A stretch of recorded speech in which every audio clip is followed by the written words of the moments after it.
YouTube நண்பர்களுக்கு வணக்கம்.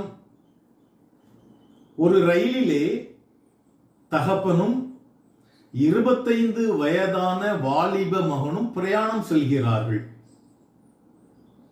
எதிரிலே பயணிகள் உட்கார்ந்திருக்கிறார்கள். அந்த வாலிபன் தன் தகப்பனிடம் கேட்கின்றான், ஜன்னல் வழியே பார்த்து, அப்பா அது என்னது? தகப்பன் சொல்கிறார், அது மரங்கள் என்று. அப்பா அது என்ன?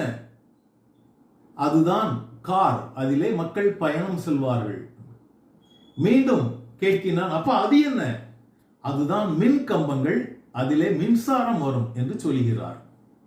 25 வயது வாலிபன் இப்படியெல்லாம் கேள்வி கேட்டவுடன் நமக்கு அவன் பைத்தியக்காரனோ மனநலம் பாதிக்கப்பட்டவனோ என்று தோன்றும். எதிரே இருந்த பயணி ஒருத்தர் கேட்டார், ஐயா உங்களது மகனை ஒரு தகுந்த மருத்துவரிடம் அழைத்து செல்லலாமே, மருத்துவம் பெற்றுக்கொள்ளலாமே என்று சொல்கிறார். ஐயா நீங்கள் நினைப்பது போல அல்ல, அவன் பிறவியில் இருந்தே அவனுக்கு கண் தெரியாது. இப்பொழுதுதான் மருத்துவமனையில் சிகிச்சை பெற்று மீண்டும் அவன் கண் பார்வை பெற்றிருக்கின்றான்.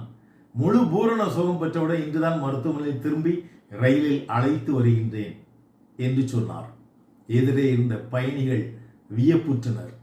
யாரையும் அவருடைய செயல்களை வைத்து ஜட்ஜ்மெண்டல் எடை போட்டு விட வேண்டாம், முடிவுக்கு வந்துவிட வேண்டாம். அவருடைய செயலுக்கு பின்னணி பல காரியங்கள் இருக்கலாம். மனதில் கொள்ளுங்கள். நன்றி.